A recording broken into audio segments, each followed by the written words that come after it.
Un tema tabú en la Argentina, de que todos quieren decir o intentan transmitir implícitamente sin éxito, es el asunto racial, algo que está muy invisibilizado en la opinión pública. A pesar de la responsabilidad de medidas económicas populistas en la caída y desgracia de este país y el avance de la tercermundización, la raza de un individuo también juega, ya que se relaciona con el capital humano.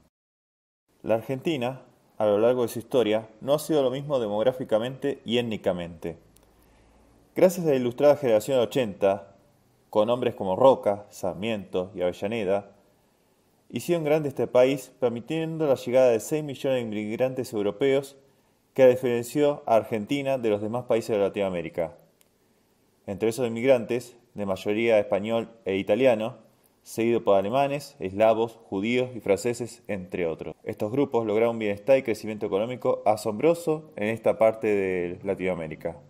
La mayoría de estos europeos y sus descendientes, a los que se los define racialmente como blancos o caucásicos, se asentaron mayoritariamente en la región pampeana y otras zonas como Mendoza y Misiones. Hubo en esos lugares un gran progreso.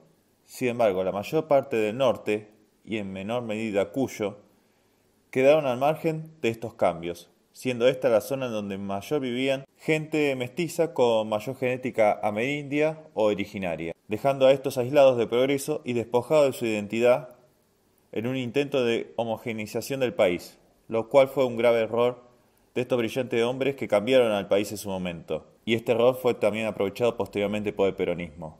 Un dato no menor que se debe mencionar es que el hecho del poco federalismo existente en este país es porque los españoles, entre las tantas cosas que hicieron mal durante la colonización, es que fundaron una sola ciudad portuaria en lo que es hoy Argentina, la ciudad de Buenos Aires. Y alrededor de esta periferia se construyó prácticamente la civilización.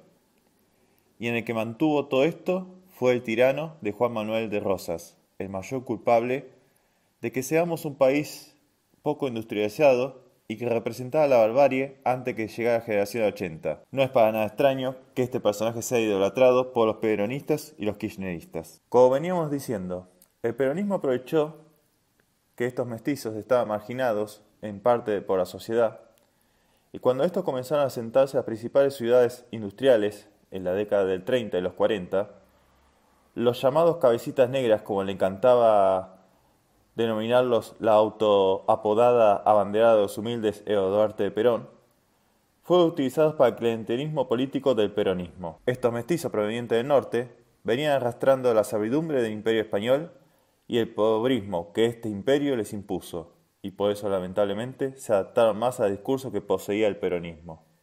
El peronismo, al que podemos definir como un movimiento de ideales jesuitas, pero con un discurso camaleónico que según las circunstancias se acomoda a la izquierda o a la derecha. Recordemos que los jesuitas esclavizaban a los aborígenes guaraníes mientras hablaban de igualdad universal y los trataban de oveja. Así el peronismo trajo cambios drásticos al país, ya que impuso la idea de que Argentina no es parte de Occidente, debido a que el nazi fascista de Perón influyó para que el hecho de que Argentina no le declarara la guerra a la Alemania nazi, y esa neutralidad hizo que Estados Unidos y el resto de las naciones del primer mundo nos apartaran diplomática y comercialmente.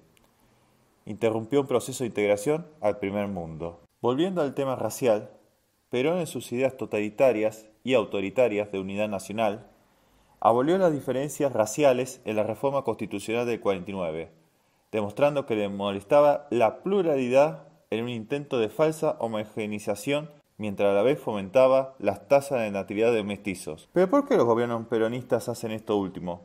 Porque los consideran más manipulables, como también lo consideran los jesuitas. Esta es la mentalidad racista del peronismo, la mentalidad del parásito. Para hablar de estadísticas, según varios estudios demográficos, Argentina era un 80% blanco en 1950 y actualmente se estima que es un 40% de población blanca. A lo largo de las décadas, según estudios científicos de asociaciones de neurociencia y psicología, se ha ido bajando el coeficiente intelectual promedio. Es llamativo cómo en los 90 el coeficiente intelectual general de la población era de unos 100 puntos. Hoy es de 90. ¿Qué pasó en el medio? Lo peor que le pudo haber pasado a la República Argentina: 12 años de kirchnerismo. Este sin duda fue el peor de los peronismos, ya que fomentó abiertamente el racismo antiblanco, promoviendo la patria grande latinoamericana, el indigenismo, el progresismo y feminismo que odian a los blancos y demás. El coeficiente intelectual es culpa de la mala alimentación, que a su vez es la pobreza generada por el populismo. Esto es producto de años de estafa por parte del peronismo, que supo engañar más a esa raza por ser más pobres.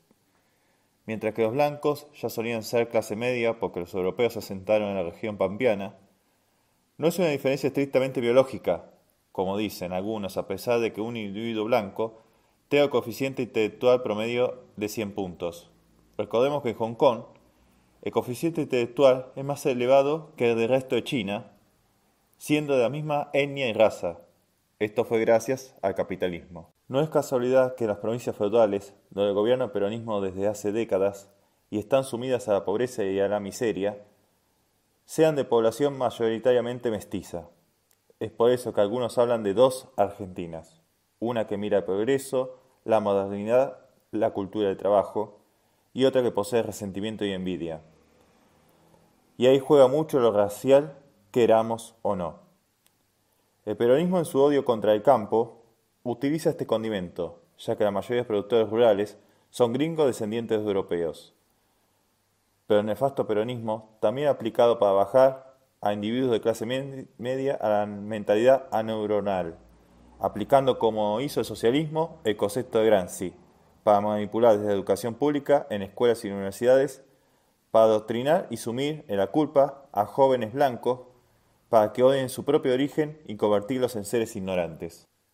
No sería bueno que Argentina siga siendo una máquina de crear miseria, ni tampoco de que se pierdan las distintas identidades para pasar a ser una masa amorfa que se refleja en una arquitectura vacía y carente de espíritu. Los blancos eurodescendientes deben seguir existiendo por más que los kirchneristas quieran reducirlos y destruirlos. Así como los mestizos deben liberarse del yugo peronista que los esclavizó, y ambas razas coexistir en paz en un ambiente civilizado, preservando sus respectivas identidades.